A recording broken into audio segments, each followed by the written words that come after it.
It is such an honor today to have Brent Weaver on the podcast. From founder, entrepreneur, and best-selling author to speaker, coach, partner, and investor, Brent Weaver is currently the CEO of E2M Solutions, a leading white label services platform helping digital agencies scale profitably with expert WordPress development, e-commerce, SEO, content, and cutting-edge AI solutions. He previously led the UGURUS and agency growth teams within Cloudways, a $100 million business unit inside DigitalOcean, focused on delivering cloud web hosting solutions for the SMB market. He and his teams helped thousands of agencies worldwide master sales, marketing, and operations to achieve freedom in business and in life. He is a serial entrepreneur with multiple exits, following over a decade of digital agency value creation. He's also an experienced team builder and servant leader who is passionate about hiring and developing top talent, building high-performing teams, and creating customer-obsessed cultures. Brent, I'm so glad you're here. Thanks for being on the show. Thank you, William. I'm so looking forward to this conversation. I wasn't nervous before, but now that you've given that introduction, I'm clearly nervous. I think you've set the bar maybe slightly too high for me, but we'll take it from here. You know, all I did was right size expectations for what you're going to bring today. I'm just going to start there. Welcome to Catalytic Leadership, the podcast designed to help leaders intentionally grow and thrive. Here is your host, author, and leadership and executive coach, Dr. William Attaway. Love it. I would love to start with you sharing a little bit of your story with our listeners, particularly around your journey and your development as a leader. How did you get started?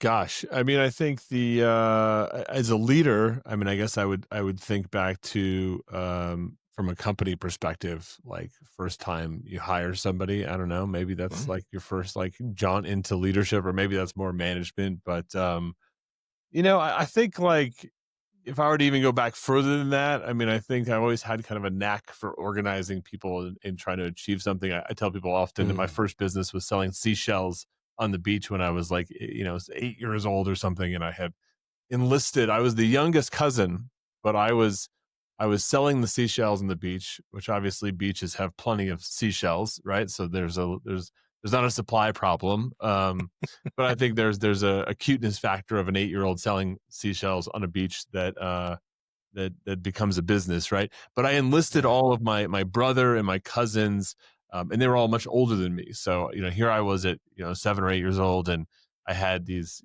kids that were, 11 and 15, right? I had organized them to go and find the best supply, right? And so I think from very early, I had a knack for, hey, we have a goal or we want to achieve something. And it's not just about what I can do, but what we can do. And I think that's a core part of leadership, is that it's, you have to find a goal or a mission, and you can go much further when you have a team of people. And I think that's something that I've recognized at a very young age. How did you get into marketing? Started building websites, and I think it took me a long time to realize that websites for most businesses, are kind of fit underneath the marketing budget, the get more customers, get more leads, let's grow this thing.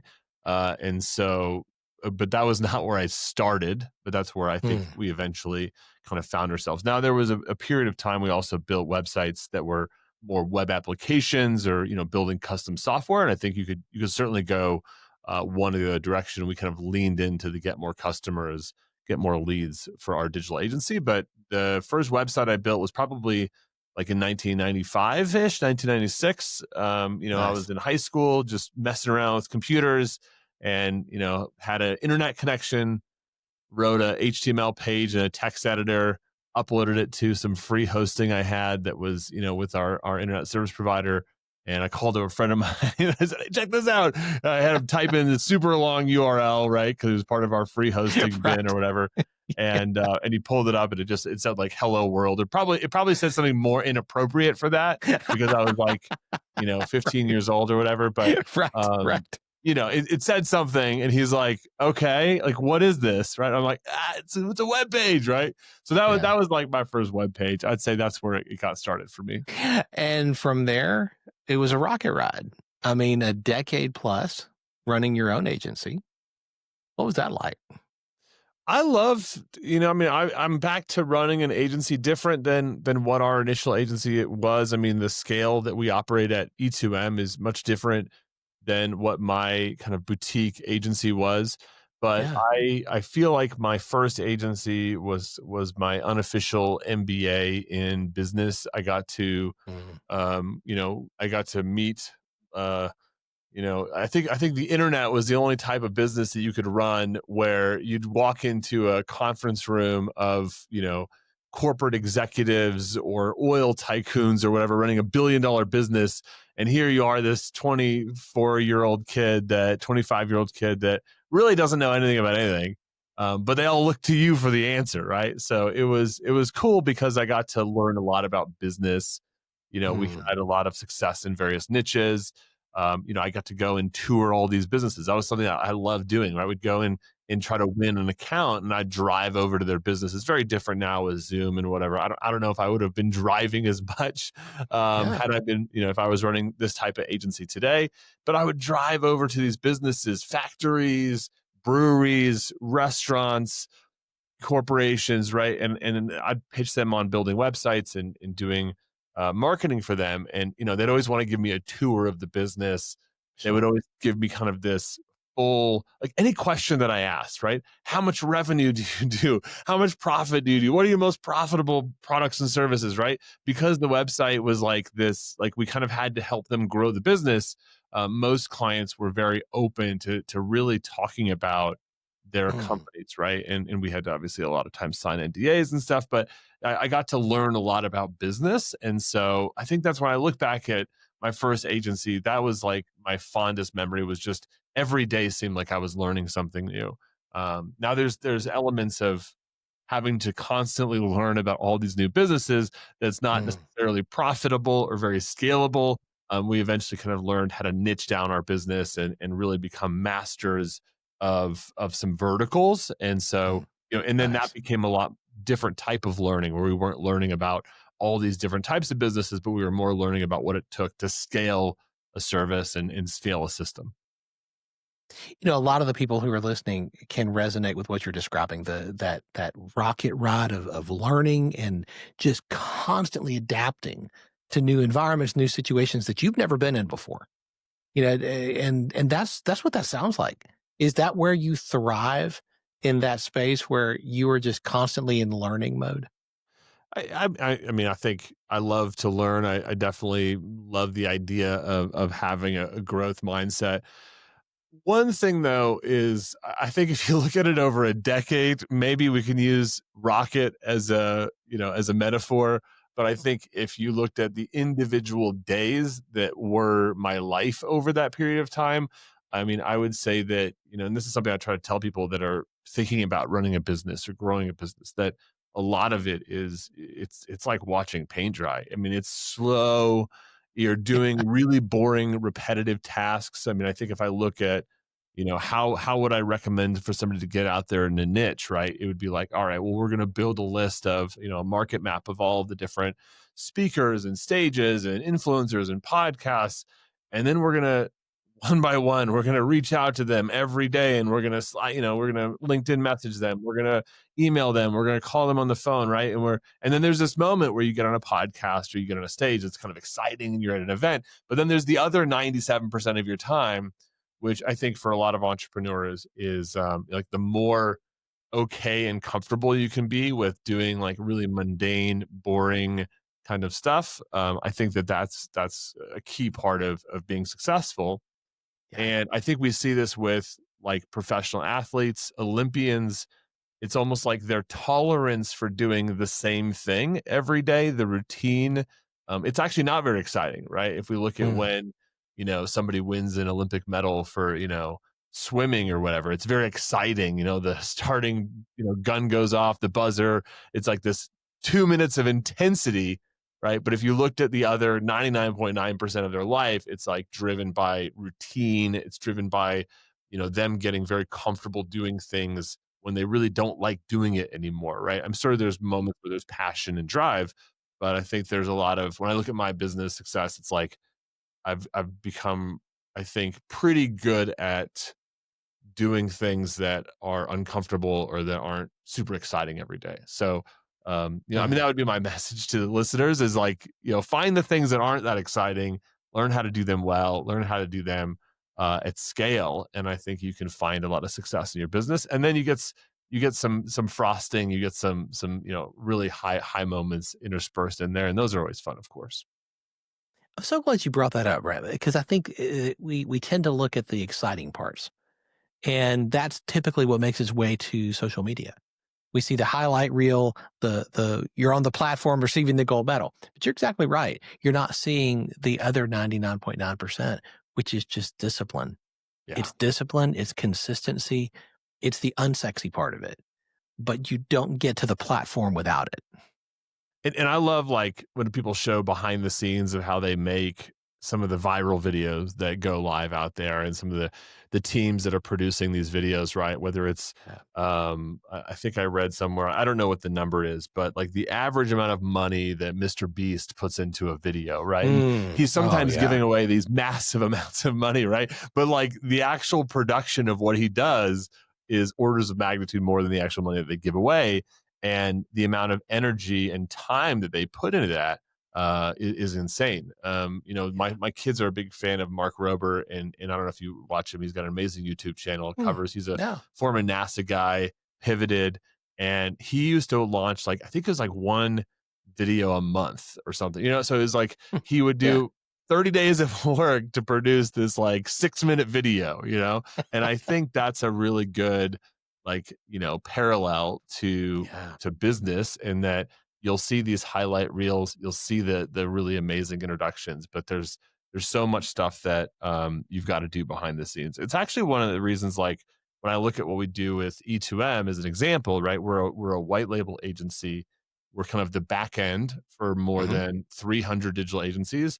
And that's kind of one of the things, like we provide peace of mind, I think, as a business, and we're able to kind of abstract a lot of that hard work, that daily grind of building websites and SEO campaigns and pay-per-click campaigns, right? We're able to kind of abstract that away for the average digital agency, where they can rely on our team to do those work cycles, to have a very scalable and flexible team for them to produce their projects. And then the agency can maybe focus more on the more exciting stuff, right? Getting out there on social media, speaking on stages, growing their business, and not have to worry about, going and interviewing 100 people to find one web designer, right? That's something that we do every day. We've got amazing processes for it, and they can just tap into our team and be able to deliver great value without having to deal with all that headache. So how did you get to E2M? So E2M was a sponsor of UGURUS, my former company. So Manish was introduced to me by one of our coaches, our mentors that were part of the UGURUS program. A gentleman by the name of Jonathan Hinshaw said, "Hey, you got to meet Manish. He could maybe, he's got an amazing team. He should come and support UGURUS." And at the time, E2M was doing a little bit of white labeling, but was also serving some direct clients. Manish came out and supported one of our events in 2017.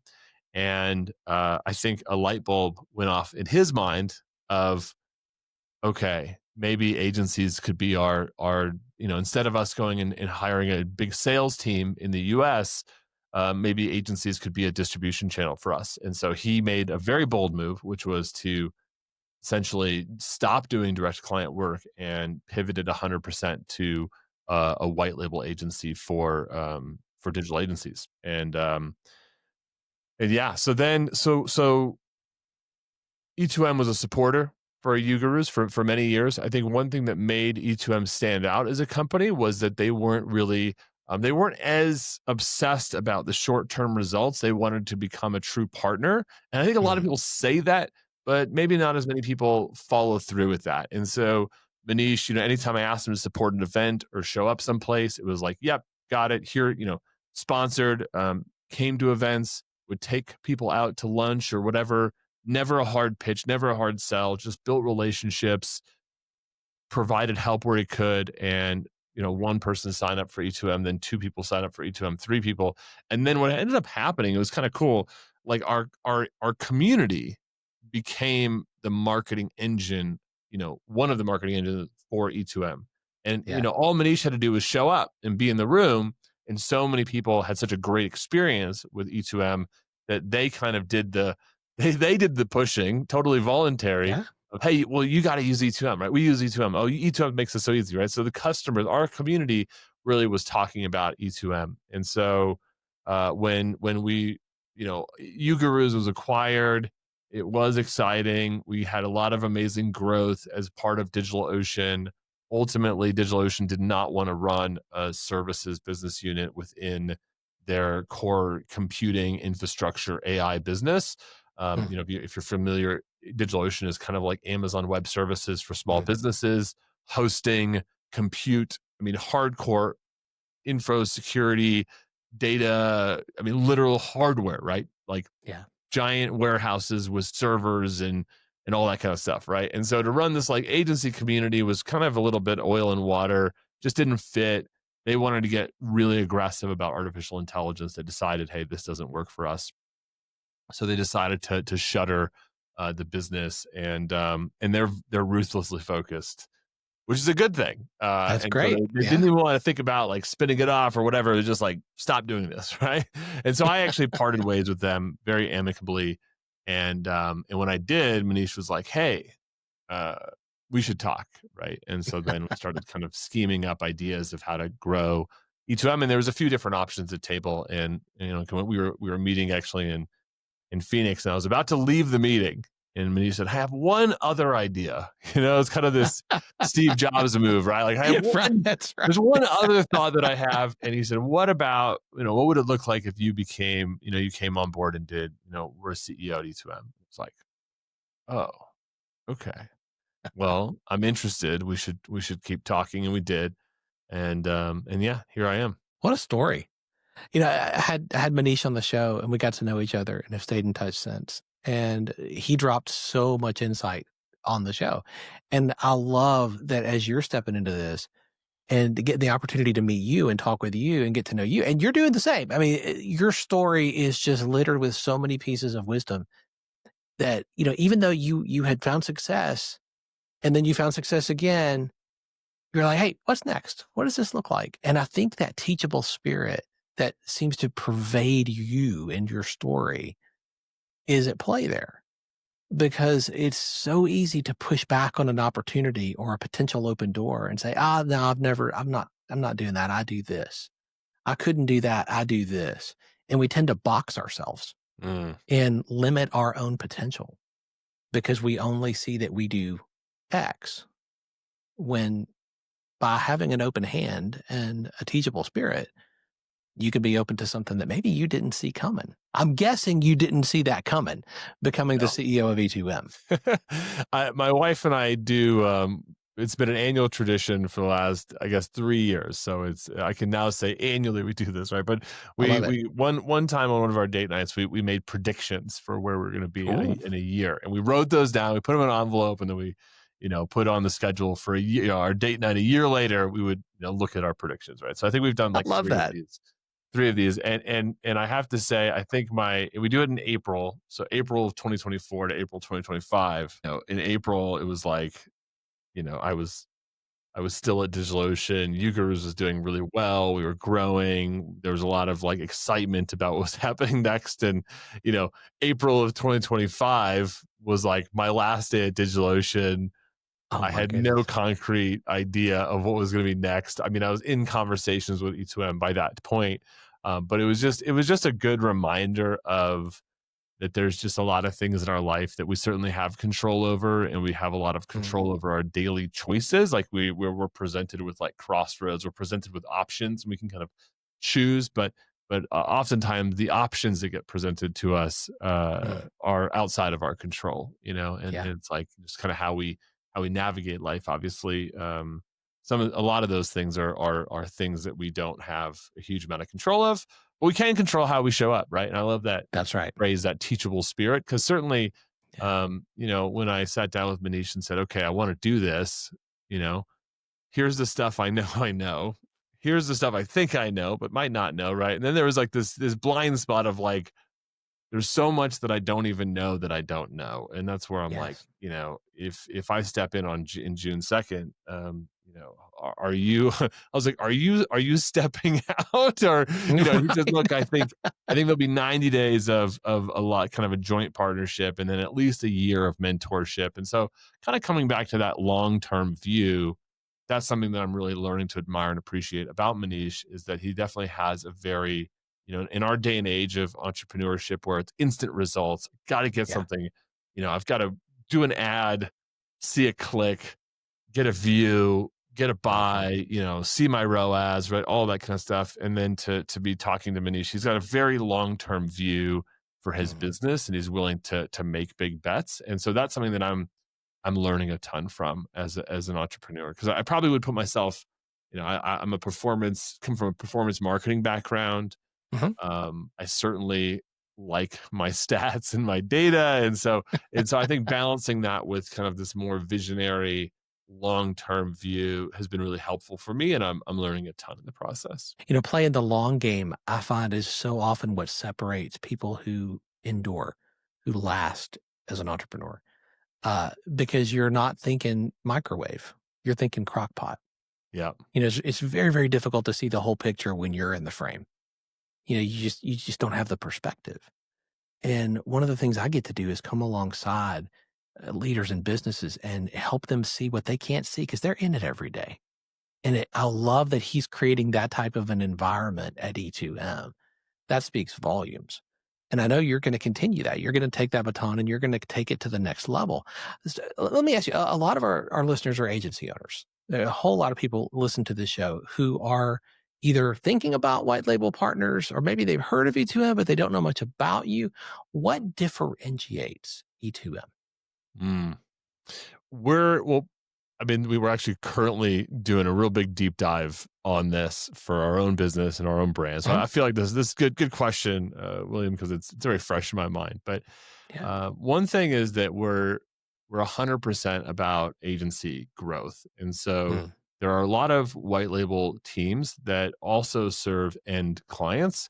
They kind of do white label as like a side strategy. They have Mhm. direct to client business, and then they kind of see white label as this opportunity to, kind of just fill up their pipeline and try to grow their business. And so we're Mhm. focused 100% on agency growth.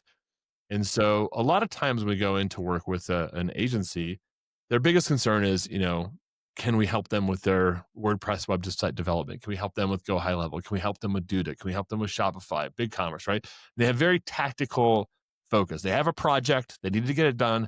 They want it to be done in a cost-effective way, right? We check Yeah. all of those boxes, right? That's very easy Mhm. for us.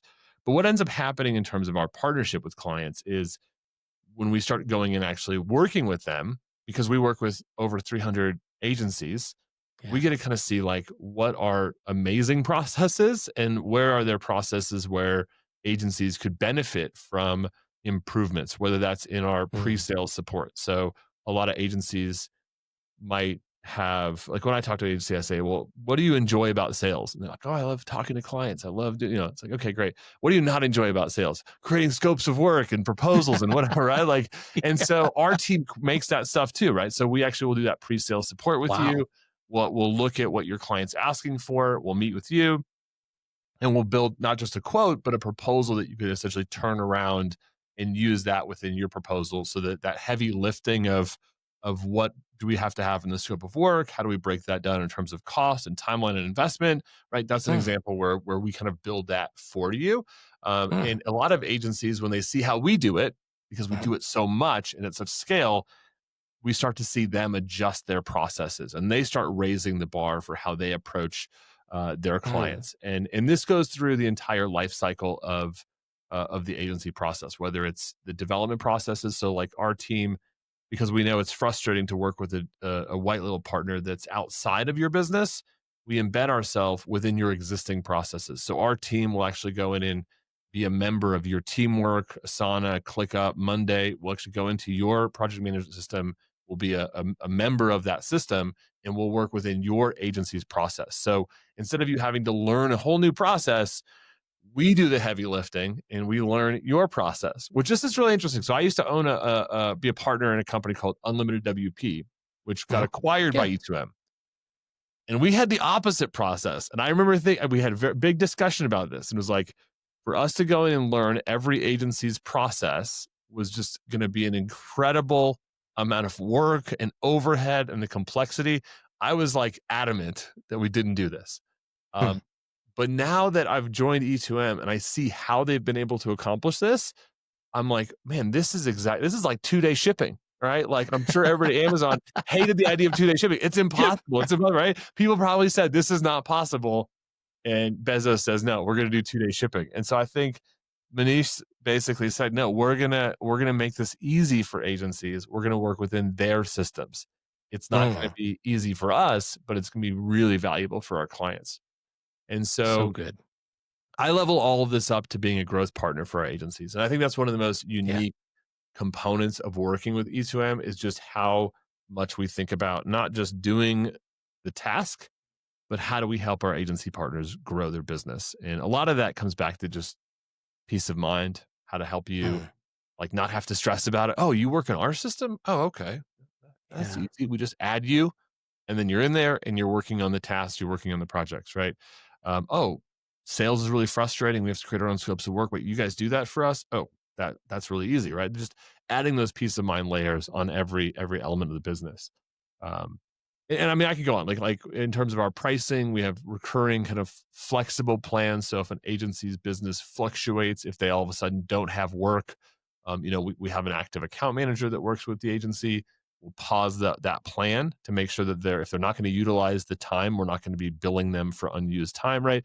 So we're very actively managed in terms of our plans with our clients. We kind of move clients up and down on their plans based on their demand. So that helps the agency be more profitable. Again, just that peace of mind, that growth partner stuff is really what makes E2M unique. It's fascinating. And it's very different from a whole lot of other white label partners I'm familiar with. And the fact that you step into the agency system, that's a massive differentiator. I love that. It's not easy, but the team does it and they do an amazing job with it. And it's when we look at why people stay with us, we have very, very low, less than 1% churn of agency partners. And one of the things that I look at that and say, well, it's because we're integrated with the agency's processes. We're an extension of their team. We're part of their team. We're flexible within their business model, the ups and downs of running a business. I know for myself, one of the biggest stresses when I was running an agency was payroll.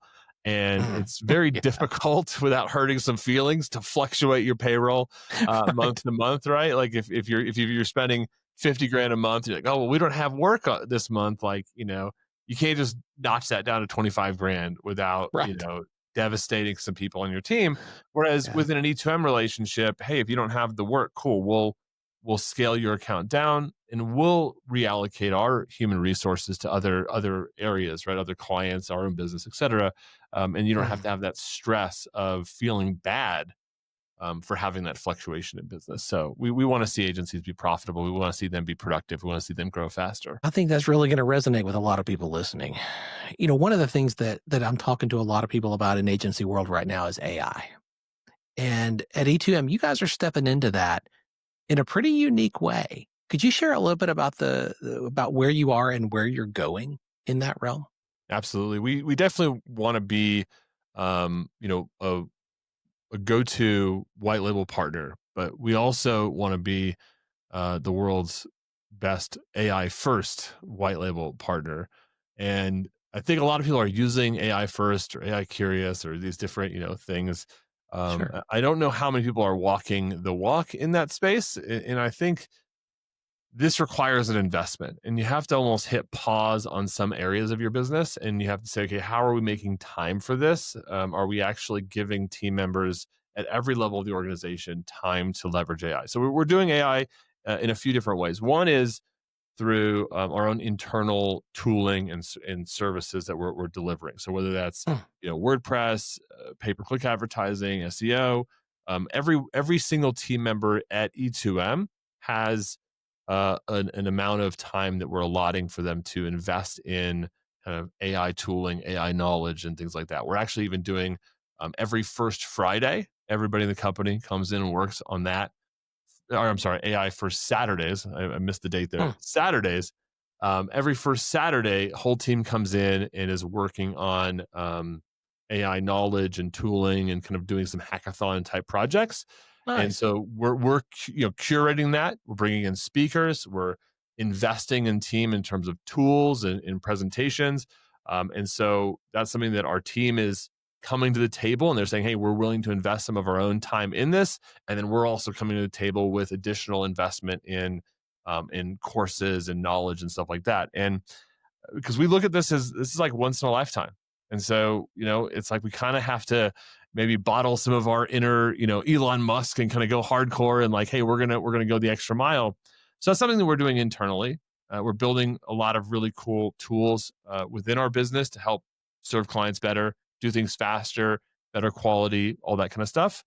The other piece that we're doing is, we're actually building some software around. We have a tool called Razor Copy. It's our content team. So obviously, ChatGPT has been transformational in terms of content, but there's a lot of things that are missing from Chat, just in a lot of the other SEO tools, a lot of the content tools. So we've actually built that as an internal tool where our human content team is enhanced with a very specific kind of application called Razor Copy. So that's been really cool. We're going to be launching that later in Q3. Nice. And then we have our fractional AI service offering. So this is where we're actually going in as an extension of our agency partners teams, and we're doing AI strategy for them. We're building AI workflows, agentic workflows. We're building custom agents. And that's been revolutionary. So right now, like as of recording this, we've got over 20 agencies that we're supporting. We have a team of, I was just looking at this morning, I think we've got about close to 20 people on the AI services team. And we're constantly just every day inside of those agencies looking at how do we help them to grow their business faster?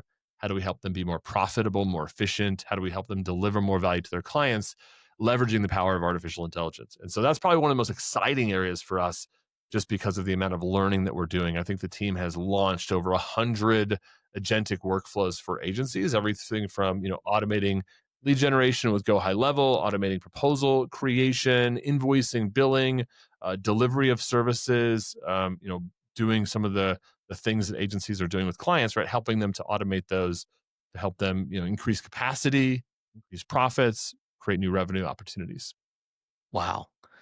I love the fact that you're stepping into this space with such intentionality. And you're looking at this space saying, where can we come alongside of agencies? Where can we add value and truly be what you said a minute ago, truly be a growth partner, helping them to grow what they're doing and increase the services and the level of excellence they're providing for their clients. I think that is leadership, and well done with that. Yeah, well, I have to give credit where credit's due. A lot of this train was already moving. I jumped onto the side of it. So, it was obviously AI has been a big part of when I was running UGURUS. We started running a monthly webinar around AI for agencies. Incredibly well attended, tons of registrations. We'd bring in case studies from our members and showcase that stuff. And so that was really cool for me in terms of just learning what agencies are doing with AI.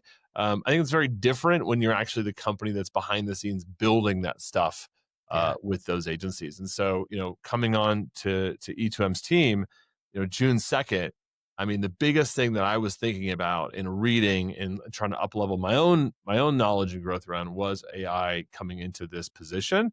But even just since I joined June 2nd, I mean, I feel like the hive mind that is AI within E2M is absolutely incredible.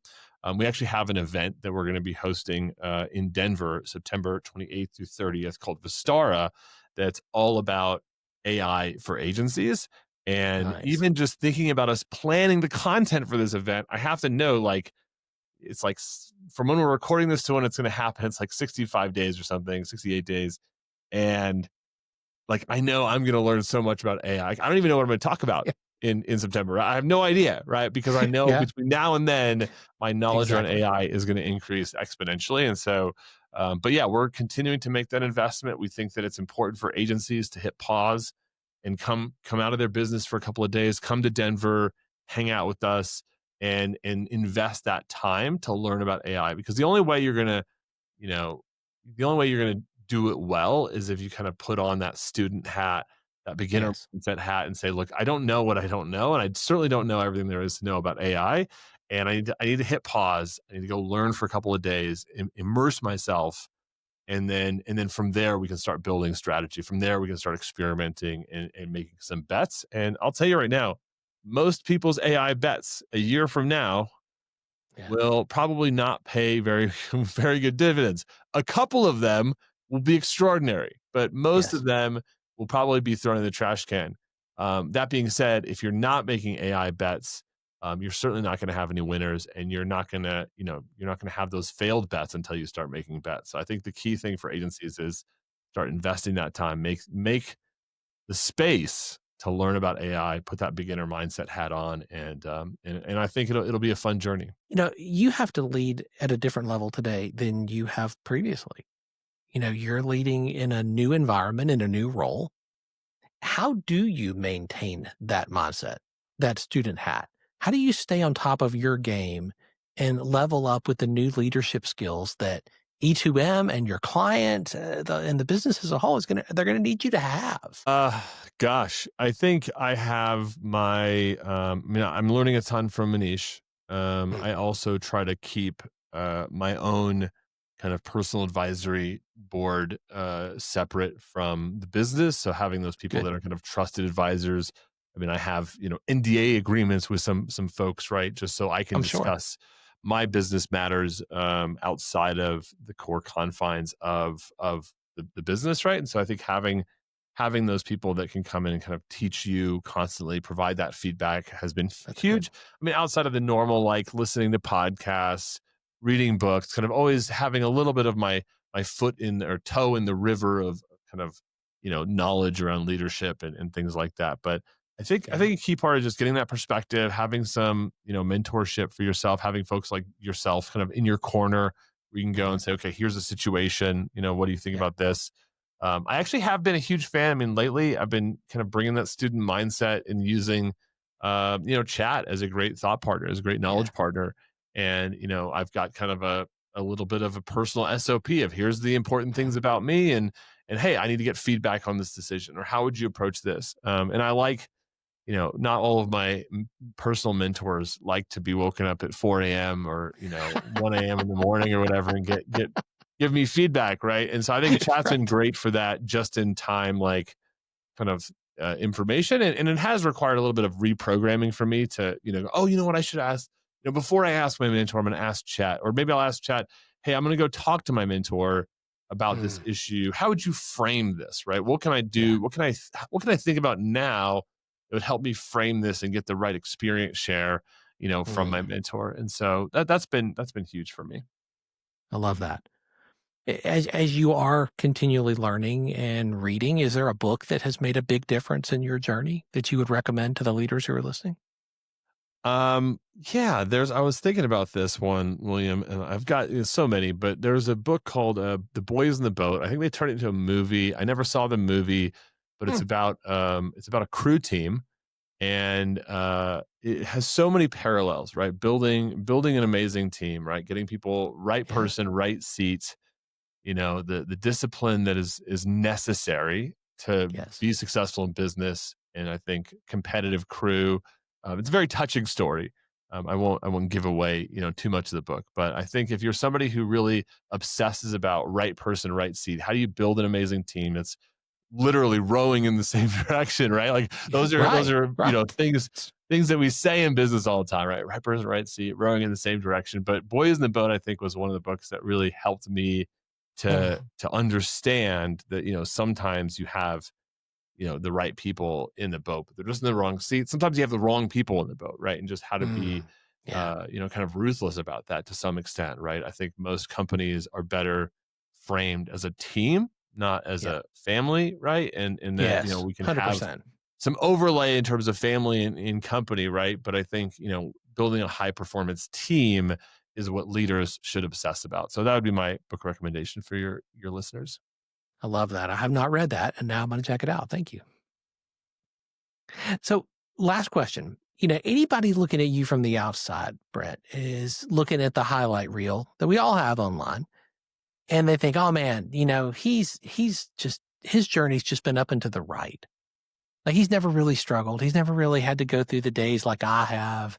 You know, and if somebody were sitting across the table from you and they were listening to you talk about your story, they said something like that.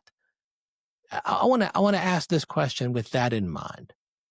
If I had the ability right now to snap my fingers and solve one problem in your business or your leadership, what would you want that problem to be? Gosh, um, besides I think every business leader is always thinking about growth. Where's the Yeah. growth going to come from? How are we going to serve the growth? So I mean, if we're talking about total magic wand, right? I think Yeah, that would be the absolutely. one. But I think more at like a strategic and tactical level.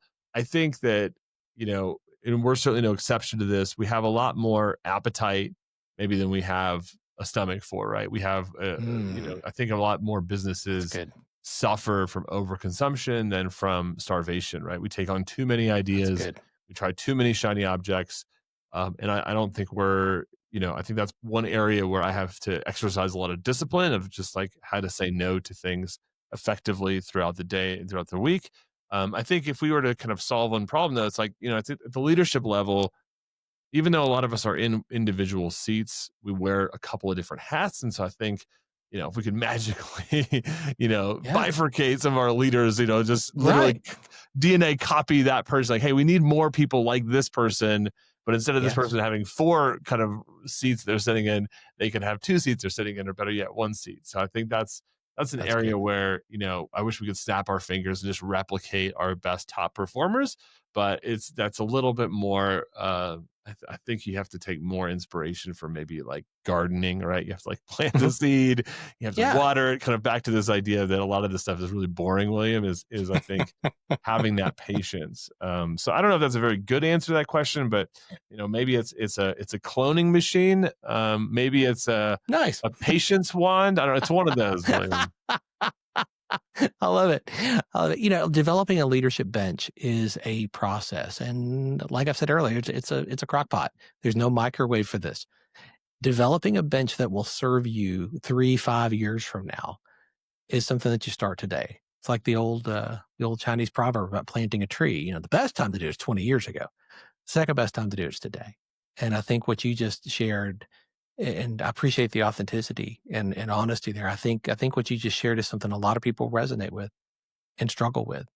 And they wish they had started this 3 years, 5 years, some 20 years ago, developing that bench of leaders so that you can bifurcate the roles, so that you can allow people to serve in their zone of genius instead of perhaps 2 or 3 areas, one or more of which they may not be in their zone of genius. Developing that bench takes time. And today is a great day to start that. And I just want our listeners to hear that and understand that it doesn't matter where you've been, but you can start today. That is an action item that you can take from what you've shared today, Brent. And I love that. I'm so grateful for your time today, for your generosity in sharing so much from your journey. I know our listeners are going to want to stay connected to you, to continue to learn from you, and to learn more about E2M. What is the best way for them to do that? Yeah, I mean, if you're an agency that's looking for a white label partner, or if you just want to connect, talk about some of the themes we talked about today, whatever your motivation is, you can reach me on email, Brent at the number 2M solutions.com. You can obviously go to our website at E2M Solutions.com. But if you want to connect with me individually, just drop me an email. I'm also on all the major social media platforms, but probably I'm most responsive on email. So Brent at E2MSolutions.com. We'll have that in the show notes. Brent, thank you so much for your time. Thank you, William.